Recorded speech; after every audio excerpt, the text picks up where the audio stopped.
kapuso, naku, excited na akong makita kayo lang. Kumusta kayo? Excited na akong makasama kayo ngayong gabi para sa isang special na comeback episode ng Pepito Manaloto.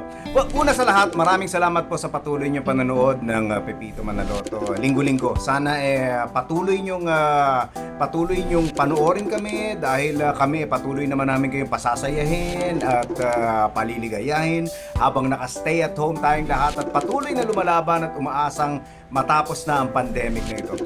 Dahil nga miss na miss ko na kayo at ang mga kasama ko sa show. Samahan nyo kami sa isang masayang home party. Magkikwentuhan tayo at maglalaro. Kaya hindi ko na patatagalin pa. Eto na ang paborito nyong cast ng Pepito Manaloto, ang tunay na kwento. Nandito na sila. Please welcome Manilyn Reynes. Andyan din si John Fair, si Arthur Solinap, si Mosang, si Jana Dominguez, Mikoy Morales, Maureen Larazabal, at my special friend Ronnie Henares. Hoy, kumusta kayong lahat? Ilang buwan ko na rin kayong hindi nakikita. Masaya ako magkakasama tayo ngayon. At kumusta kayo? Ay, okay naman. Okay naman. Kaya ang dami-dami na nangyari. Ay, teka. Andali. Sabay-sabay ko, mabuti pa. Isa-isahin kayo pa umusta para hindi magulo at maintindihan ko yung mga sinasabi niyo. Umpisa natin kay Manilyn Reynes, Mrs. Elsa Manaloto. Kumusta ka na? Hi, Bitoy! Hello, Bitoy! Mabuti naman po. Thank you. At I'm so glad na okay ka na. Salamat sa Panginoon. Thank you. Ang dami-daming nagagawa sa bahay kasama mga bata. Anong bago sa'yo? Ay, walang bago pero meron akong binalikan. Finally, nabalikan ko ang paghuhula ko. Teka, sandali. Meron ka bang pruweba na nagagawa mo yan? Kasi parang ini-imagine namin pero may nahihirapan kami mag-imagine. Hindi. Nahihirapan kami mag-imagine kasi parang matagal mo nang hindi ginagawa. At this age, nagagawa. Patingin nga. Gusto ko makakita ng pruweba. Sige, ano yan? Patingin. Panoorin natin. Uy! Wow! Meron pang pabaliktad na gano'n. Dari exhibition. Kagat labi at yung Ano? Palakpakan naman natin si Manilyn. Sabi naman to. Ay, Maureen, teka, sandali. Ito, kukumustahin ko. Balita ko, may pinagdaanan ka raw, di ba? Yes, na halos katulad din ang pinagdaanan mo, Bitoy. Oo nga. Pero hindi ganun ka, Hindi naman siya ganun katindi. Kaya nagkaroon ako ng maraming oras na kung si Miss Manilyn ay may binalikan. Ako may kinababaliwan. Aba? Teka, sandali. Tao ba to? Bitoy, naalala mo, nung nagtanong ako sa'yo kung paano mag-edit, Ay, oo. Kasi, parang nag-inquire ka ng app o kaya yung software, no? Oh. Kasi nga wala akong kaalam-alam dahil hindi ako techie. Ngayon, Bitoy, may alam na ako at nakakagawa na ako ng sarili kong video. Wow! Talaga? So, inaral mo yan by yourself? Bukod sa sinabi mo sa akin kung ano yung pinakamadali, nagpaturo din ako, nagtanong-tanong din ako dun sa iba.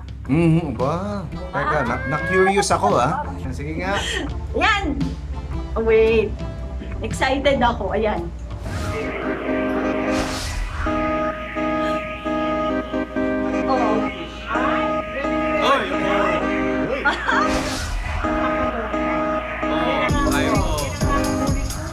Grabe, palakpakan naman natin si Maureen.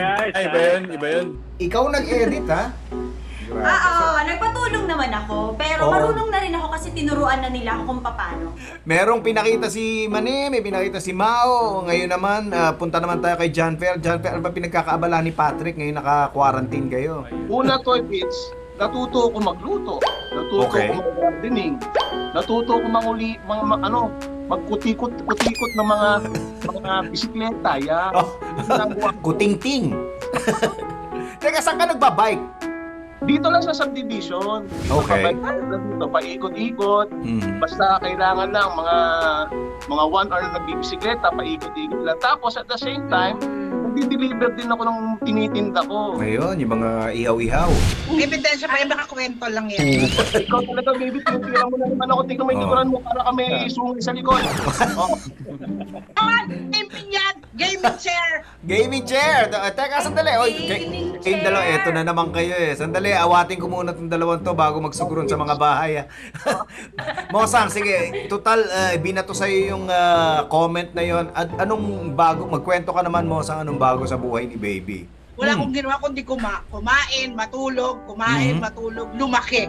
Nagkaroon ako anxiety attack. Okay. Kain ako ng kain. So, ang ginawa ko, sabi ko, kailangan kong gumawa ng paraan para ano ko yung sarili ko, bumalik yung vibe ko sa sarili. Na ano mo na nabaliktad mo ni sitwasyon?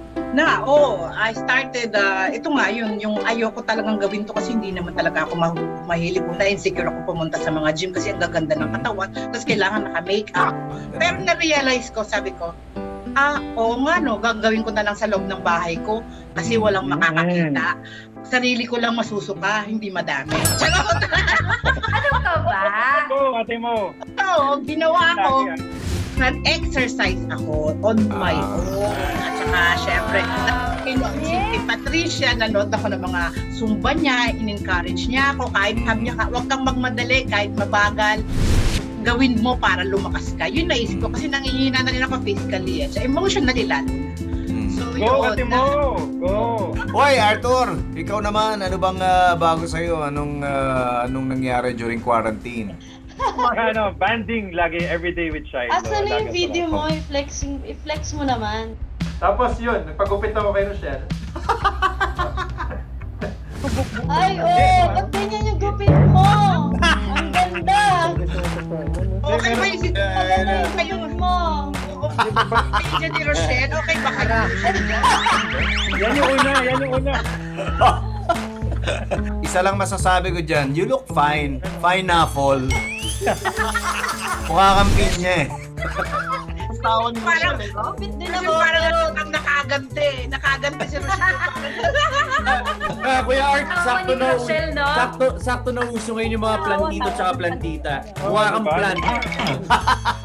Kahit naman magpapagupit ako kay Rochelle, pero dito yung buhok. Oh, ikaw ba dyan ah? Hindi, wala akong natutunang bago, pero wala akong natutunan. Pero meron akong humalingan. Pakita natin. Yan. Kasi nainggit ako kay Mickey. Lagi kasi sila nag-jiu-jitsu. Ayan yung kinadikan ko. Ay. Yan. Uy, mahirap Ang tawag yan, ah. Hip throw. Oh. Tas yan, armbar. Ayan, tinuturuan niya ako dyan. Upgrade ka na ha, dyan na ha. Galing sa chocolate bar, napunta sa arm bar. Ikaw naman, napansin ko ha, iba na ang buhok mo ngayon at meron kang bigote. Ay, nako. Ano pa ang pinagkakaabalahan mo? Ngayon pinagkakabalaan ko na dami kong sinuscore. Kasi syempre, work from home, so mas marami akong time na tumanggap ng mga work na may kinalaman sa pag-score ng mga videos, mga pelikula, mga series, ganun ngayon. Eh, hindi naman kailangan lumabas ng bahay. No? Grabe ano, alam nyo, nakakatuwa na lahat kayo may mga bagong experience. Pati ako, mga bago kayong na-achieve at tayong lahat, kahit naka-quarantine tayo. Pagbalik natin mamaya, galing commercial, Bitoy. Yes, Direk Ron. Hindi pa ako nagsishare eh. Hindi ko ba ako kukumustahin? Ay, naku, sorry, Direk. Oo nga pala, munti ka naming makalimutan, ano? Kumusta ka na, Direk? Kumusta? May pinaglilibangan ka ba habang naka-quarantine? Well, actually, yung sa quarantine, yung... Wala na yata time? Ay, hindi, meron pa. Meron pa. Ang na-realize ko na ang pinaka-importante sa pandemic nito is to build your immune system. Tama, immune kayong tubig. Correct. Di ba? Yun eh. Ang ginagawa ko, lumalabas ako ng mga alas 4 ng hapon and I take some sun because vitamin D yun eh. Tapos, naboboard naman ako. Nakatayo ka lang doon para mag-vitamin D, di ba? Kaya, medyo minsan nakikinig ako sa mga music, napapasayaw ako. Tignan mo. Sample. Panoorin mo to. Sige, panoorin natin. Moves. The moves. sound effect yung lagyan mo. Oo lang. Tumutunog yung mga buto. Kapala talaga yung original ng chicken dance. Ano kayo? Okay lang naman. Palakpakan natin si Direk Ron. Thank you, thank you. Okay na, okay. Nakapag-update na tayong lahat. Wala na ako nakalimutan, no? Lahat na, okay na? Meron! Sino pa? Meron. Meron pa? Meron. Sino nga? Eh di ikaw! Ayun! Correct! Kanina pa kami nagkwento-kwento. Ikaw. Kumusta ka na? Well, hindi. Okay, sige. Ang pinaka-importanting malaman ng lahat ng mga tao, okay na ako, fully recovered na. Oh my God! Kaya nga, yun yung... Kwento mo. Kwento... Sige, kikwento ko yan, pero mamaya na. Mamaya ako na kikwento. Kaya mga kapuso, mga nanonood ngayon, dyan lang kayo, magbabalik po ang Pipito Manaloto. Abangan nyo, kikwento ko yan. Kapalik ang special comeback episode ng Pipito Manaloto at oras na para sa isang napaka-exciting Ikaw ang magkwento nung nangyari sa... Hindi, teka, mamaya na yun. Mamaya na yun. Hindi, teka, sandali. Di ba home party tayo ngayon? Total home party, maglaro muna tayo para masaya. Hahatiin ko kayo sa dalawang teams. Mamaya, babalikan natin yung kwento ko. Pero ito ang gagawin natin, hahatiin ko kayo sa dalawang teams. Ang Team A, bubuuin ni Manilyn, ni Maureen, ni John at ni Jana. So yung natitira, ang Team B, sina Mosang, Mikoy, Arthur at Direk Ronnie. Okay, ang tawag dito sa unang laro natin ay Pipito para manalo. Nakahanda na ba yung mga pito nyo? Yes! Pakita nga, di ba, ni-request ko na magkaroon ngayon ng pito. Ayan. Meron. Ang simple lang tong laro to, magpapakita ako ng isang mystery object at unahan kayong humula kung ano ito. Hindi ko ipapakita ng buo yung mystery object, kapraso lang, pero magbibigay ako ng clues para makatulong sa paghuhula nyo. Okay? Ang unang player na Pipito ang may chance na sumagot. Okay? Tapos bawat correct answer, 1 point. Ang team na may pinakamaraming points pag natapos yung game, sila mananalo. Laban! Okay, sige na. Ang una maglalaban, Manilyn mula sa Team A versus Mosang sa Team B. Mystery object number 1. Kaya, ang first clue, hindi baby, pero pinanggigigilan. Si Mani, dali! Hindi baby pero pinanggigigilan? Oo. Tough toy? Tawag ko. Mali. Ang next clue ay pindot pa more. Please! Ate Mani! Kaya mo yan! Sino yung pumito? Si Mosang ba? Mosang, okay. Stress ball? Mali pa rin. Nako. Okay, eto na ang third clue ha. Third clue, bagay sa chair ni Mosang. Yes, mani. Yung controller ng PS4? Tama, it's a game controller. 1 point para sa Team A. Okay. Next round na tayo. Round 2. Susunod na maglalaban sa next round. Si Maureen mula sa Team A versus si Mikoy mula sa Team B. Ito na ang object. Mystery object natin. First clue. Nakaka-shock. Shock! Ano ka ba to? Okay, Mikoy. Massager? Mali. Ang next clue. Laging nakakabit. Ay, Mikoy! Mikoy. Plug? Parang hindi pa eh. Hindi kailangan mas specific. Well, medyo. Last clue, sinasaksak. Yes, si Maureen. Cord, yung sinasaksak sa kuryente. Mali. Koy, sige. Steel. Adapter? Yeah. It's a tie. Tig-isang points ng Team A at Team B. Ang magtatapat naman para sa next round, si John mula sa Team A versus Direk Ronnie mula sa Team B. Ito na ang mystery object. Ang first clue, malagkit. Direk, wait! Pito ka muna, Direk. Okay, John. Grip. Mali. Next clue tayo. Next clue, ha? Okay. Malagkit at mahaba. Wala. Yes, Direk Ron. Suman. Mali. Teka, last clue. Malagkit, mahaba, at madalas sa regalo. Yes, John. Tape dispenser. Ay, nako!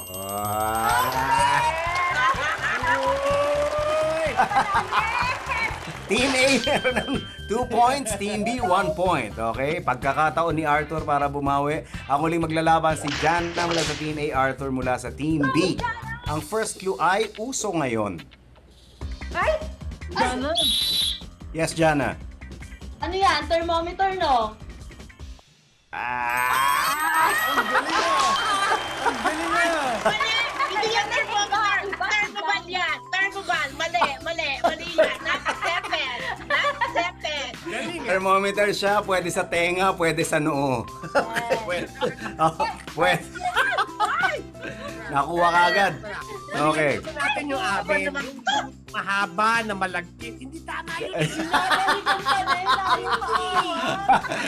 Teka, hindi. Okay na dahil lang nanalo Team A. Congratulations sa inyo. Okay, so congratulations. Huwag kayong aalis mga kapuso dahil sa pagbabalik namin, siguradong magkakaroon pa kami. Magkukwento na po si Bitoy. Yan na! Ano nangyari sa kanya? Kanina pa nangyari namin sa iyo sa inaantay yun. COVID-19. Aalamin po natin kung paano niyang nalampasan ng pagsubok at saan po siya kumuha ng lakas ng loob para makayanan ng lahat. Tama ba ako? Hoy, sabi mo eh. Sabi ko nga. Yan. Mamaya po yan sa pagbabalik ng Pepito Manaloto. Diyan lang kayo mga kapuso.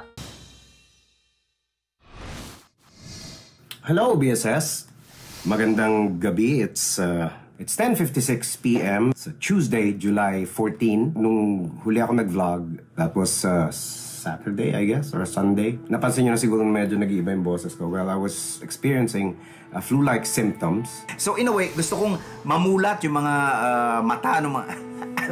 And every time I do, basically, kailangang mag-comply ka. Hindi ako masyadong nahilig sa counters. Itong gaming ang isa sa mga pinakamasayang stay-at-home activity. At pag nasa bahay ka, pero kagaya rin ng in-express ng ilang mga kapamilya.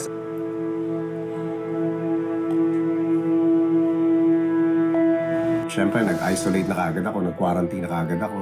I took medicine, nagpa-check up ako sa doctor online. I got better the following day, Monday. Hindi naman tumaas ng todo yung temperature ko. I mean, the highest was 37.1 as of kanina. Pero merong flu-like symptoms talaga. And a few hours ago, merong parang weird na sensation dito sa may nasal area ko. Isa sa mga symptoms daw ng COVID is yung loss of smell at saka ng taste. I was afraid that it could be something like that. Kaya tinry ko. And apparently, ang weird because wala akong maamoy ngayon. Kumuha ko ng mga strong na perfume na normally ginagamit ko. Alcohol, eucalyptus, food. Medyo weird. Wala akong masyadong maamoy. I'm still at a loss for what to expect. Honestly, I am worried. Not just for myself, kundi pati sa pamilya ko. And with your prayers and with God's help, I think we can go through this. I think it's gonna be okay. So, yeah. Okay.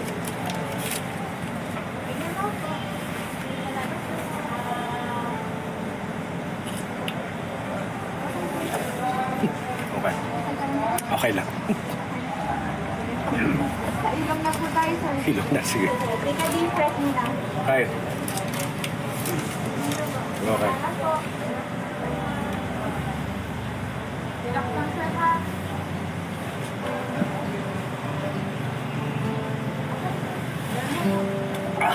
Okay ka na, sir. Hello, good evening. Ma'am, I had a test recently, a swab test noong July 15, and I got the results. I just need clarification dun sa result niya. Nakalagay sa test result is SARS-CoV-2 causative agent of COVID-19 viral RNA detected. So it's positive. Okay. Sige. Salamat. So, PSS, that's it. Positive. Just as what we suspected early on. Alam kong hindi normal yung nawala yung pang-amoy ko and I was counting na may kinalaman talaga yun sa COVID. Pero I was also praying na sana wala, sana allergy lang or something. But turns out, oh yeah, tutuloy lang natin yung mga sinabi sa atin na mga kailangan gawin. And we'll get through this. I mean, we've been through worse. Sobrang namimiss ko lang yung pamilya ko.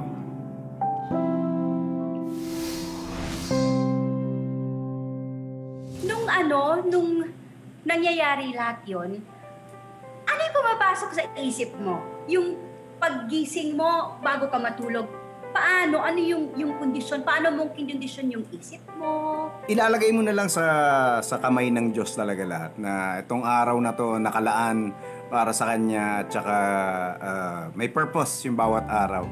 Tsaka para sa akin, yun yung, yung nagpapaandar ng araw. Kada panibagong araw, matatapos na naman to sa gabi, bukas, isang araw na naman ang nakalagpas. So tuloy-tuloy, bibilangin mo lang yung araw at palagi ka lang makikipag-usap dun sa mga taong makakapagpakalma sa iyo, papagaan ng nararamdaman mo.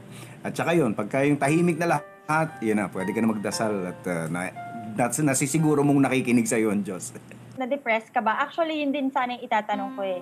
Kasi di ba sa sobrang dami ng lumalabas sa social media, hindi natin alam kung ano talagang epekto ng COVID sa bawat isa. Hindi natin, ang daming mga balita na namamatay. So, nakakatakot. Nung nandoon ka sa moment, I'm sure nagkaroon ka ng takot. Or ano ang naging way mo para ma-overcome mo yung fear ng COVID? Kasi wala tayong alam kung paano talaga siya eh. Tama. Ako naman kasi, si all out ako 100% ako every day. So parang ako ready palagi na kung ano man yung hindi magandang mangyari. Kumbaga handa na ako.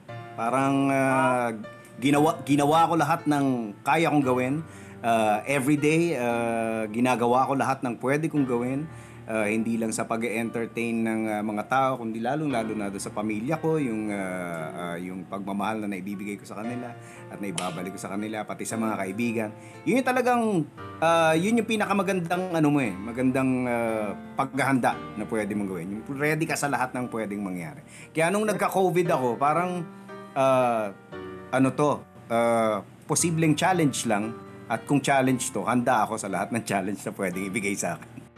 Ayun ang susunod kong tanong, Bitoy. Was there ever a chance na merong maliit na darkness na ano yung ginawa mo, ano yung eksaktong naramdaman mo, if you ever remember? Yung pagiging mag-isa, syempre physically, mag-isa lang ako dito sa kwarto. Nasanay, malapit ako sa mga anak ko tsaka sa misis ko. Lagi kaming magkatabi, lagi kaming magkakatikit. Yes. Alam mo yun? Tsaka laging kung ano-ano lang yung kinikwento ng mga anak ko, handa akong makinig. Yun yung namimiss ko kasi syempre, pagka mag-isa ka, sarili mo lang kausap mo.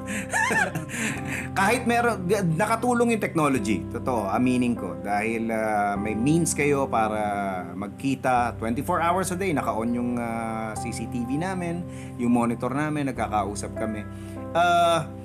Hindi ako siguro nakahanap nung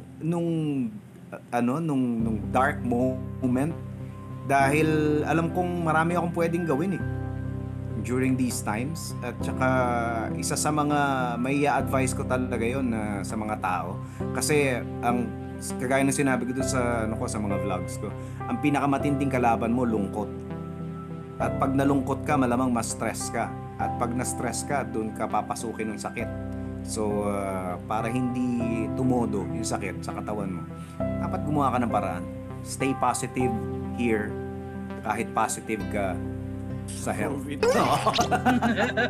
Ako doon kayo, Bitoy, nakita ko yung ibang comments sa'yo eh.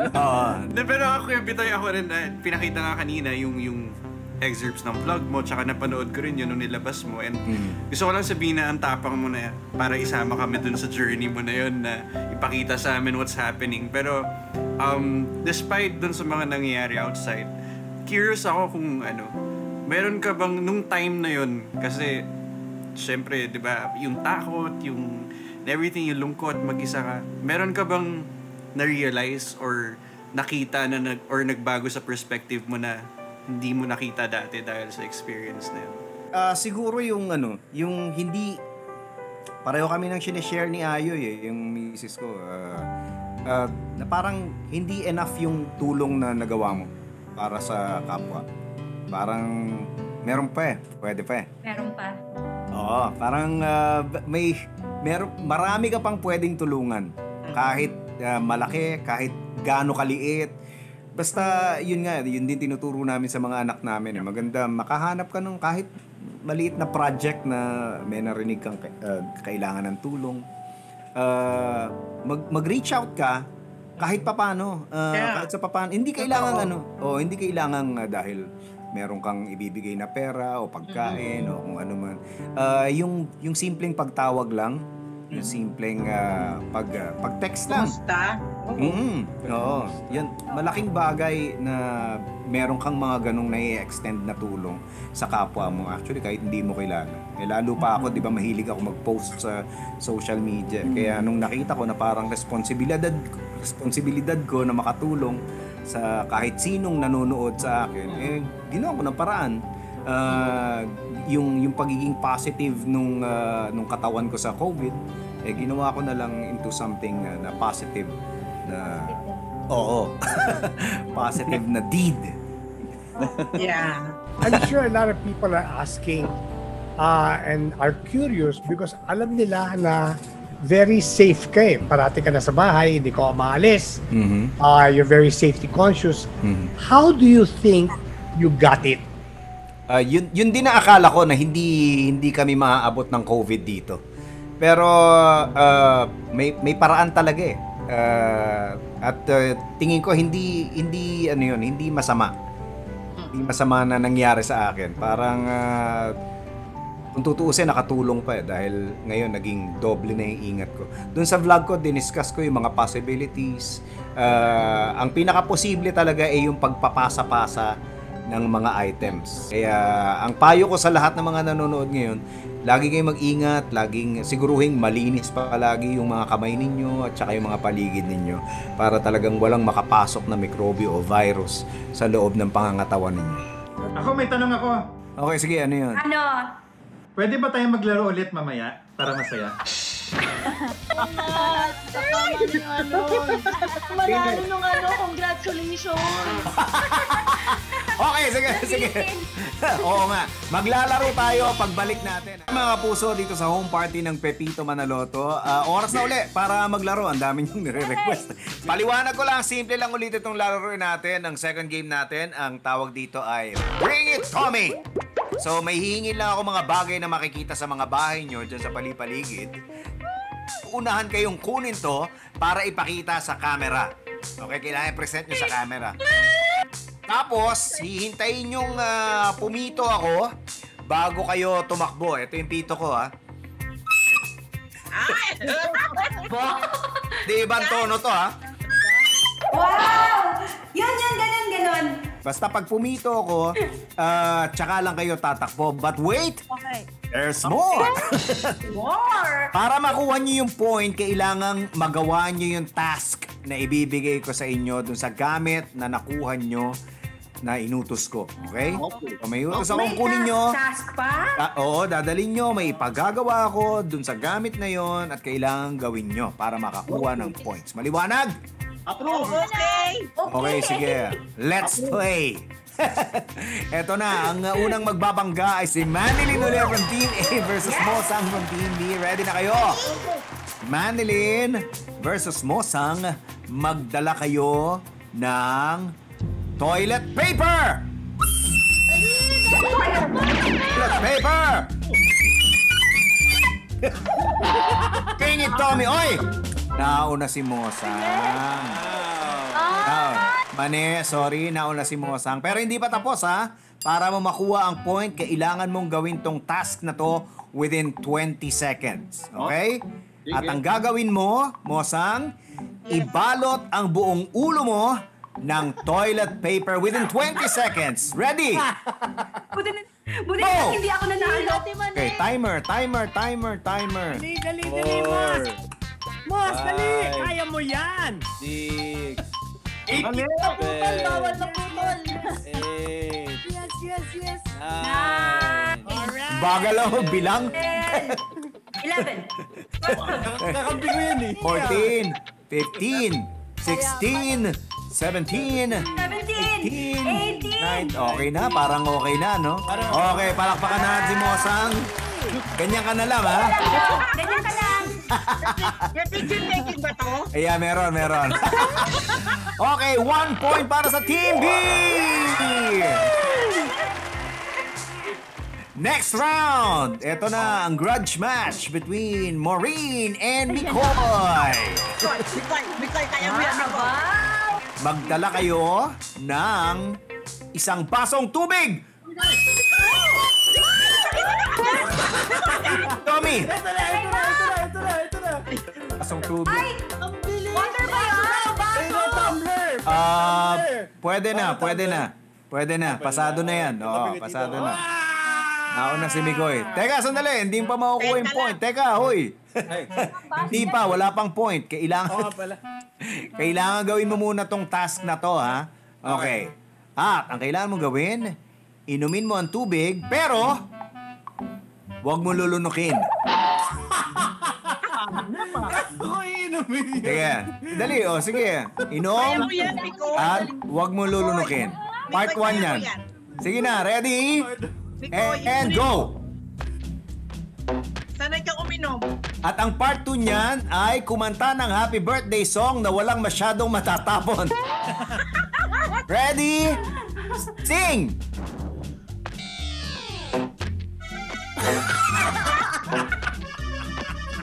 Five, 4, 3. Natapon na. Hindi na, wala na. Time's up. Ang hirap dun. Medyo mahirap, ha? 1 point ang Team B. Ang susunod na maglalaban, Jana from Team A at si Arthur from Team B. Okay? Magdala kayo ng tatlong shorts or pantalon. Tatlong shorts or pantalon. Tatlo, ha? Hop! Bilang! Nauna dumating si Arthur pero patingin, ilan yung dala mo, Arthur? 1. Okay, Art? 2. Okay? 3. Okay. Pero pwedeng hindi makuha yung point dahil may pagagawa pa ako. Art, ito ang task mo, ha? Isuot ang tatlong shorts habang nagse-sexy dance within 20 seconds. Ready, and go! Mikoy, lagyan mo ng scoring. 3, 4, 6, 7, 8, 9, 10, 11. Huwag mo kalimutan yung sexy dance. 14. Up.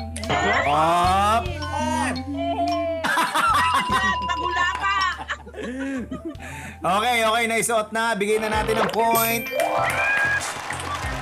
Para sa final round, si John from Team A at si Derek Ronnie from Team B. Okay. Magdala ng maraming ice cubes. Yellow, ice cubes. Aba! Parang pinagandaan na.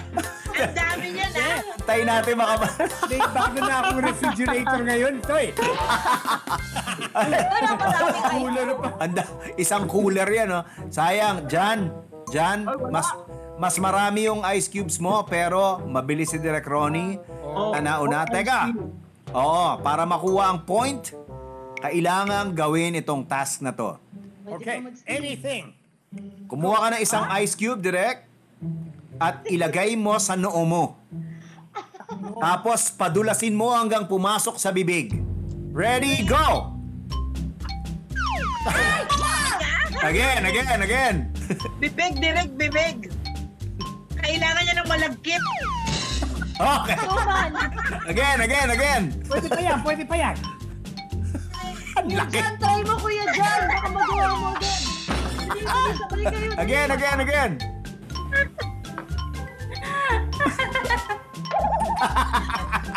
May yelo pa? May yelo. Natomi tayo. Tommy Jones. Oo nga. Pero kahit papaano, kahit hindi mo magawa yung Direk Ron, panalo pa rin ang Team B! Teka muna. Ito, dahil panala ko sigurado naman na ngayon may premyo na yun, di ba? Okay, sige, Direk Ron, eto, tanggapin nyo ang congratulations! Para talagang party. Parang party itong ginagawa natin na nakasaya. Pero hindi pa po tayo tapos ha. Magbabalik pa rin po ang Pepito Manaloto. Diyan lang kayo mga kapuso. Simula ng taon, asang-asa tayo na magiging malinaw yung 2020 para sa ating lahat. Pero sa isang iglap, biglang ganun lang, biglang lumabo, biglang nagbago yung takbo ng buhay natin dahil sa COVID-19. Nagkaroon ng maraming pagsubok na parang para sa atin, parang hindi na matatapos. Mabuti na lang po at buhay ang pag-asa sa ating lahat. Ang bawat sa isa sa atin, buo ang loob natin na harapin ang araw-araw. Kahit kung anong mangyari, alam natin, nalilipas din ito at pagkakasama tayo hanggang sa dulo. Dahil matibay ang Pinoy, kahit anong ibato ng tadhana sa atin, walang atrasan. Nagagawa para nating ngumiti, tumawa at maging masaya, kahit anong pandemya pa yan. Lagi nating samahan ng panalangin at manalig tayo, hindi tayo pababayaan ng Diyos. Lagi rin tayo maging mapagbigay sa mas nangangailangan ng tulong. Dahil anuman ang gawin mong tulong sa iba, siguradong babalik din sa iyo. Tsaka mga kapuso, bawal muna ang pasaway. Gawin po natin ang mga nararapat para masiguro na ligtas tayo at syempre yung mga mahal natin sa buhay. At syempre, alang-alang sa mga frontliners na araw-araw namang nagsasakripisyo ng kanilang buhay para lang tulungan tayo. Saludo po kami sa inyo. Sa totoo lang, kayo po talaga ang mga bagong bayani ng Pilipinas. So stay home everyone, spend time with your family, and gamitin natin tong oras na to para makipag-bonding sa mga mahal natin sa buhay. More importantly, stay safe, my friends. And with God's help, we will all get through this together. Pinagdadasal po namin yung patuloy na paggaling ng lahat ng naapektuhan ng COVID, spiritually, physically. Ako totoong naniniwala na balang araw, babalik din lahat yan sa dati. Pero habang hinihintay natin yon, tuloy-tuloy lang syempre yung saya, mga kapuso. Sabay-sabay pa rin tayong tatawa linggo-linggo. At ang good news, abangan nyo may mga bagong episodes na ipapalabas ang Pepito Manaloto na malapit nyo nang mapanood, di ba? Kaya sa ngalan ng mga kasama ko sa Pepito Manaloto, maraming salamat at sinamahan nyo kami dito sa home party. Hanggang sa muli mga kapuso, see you and bye!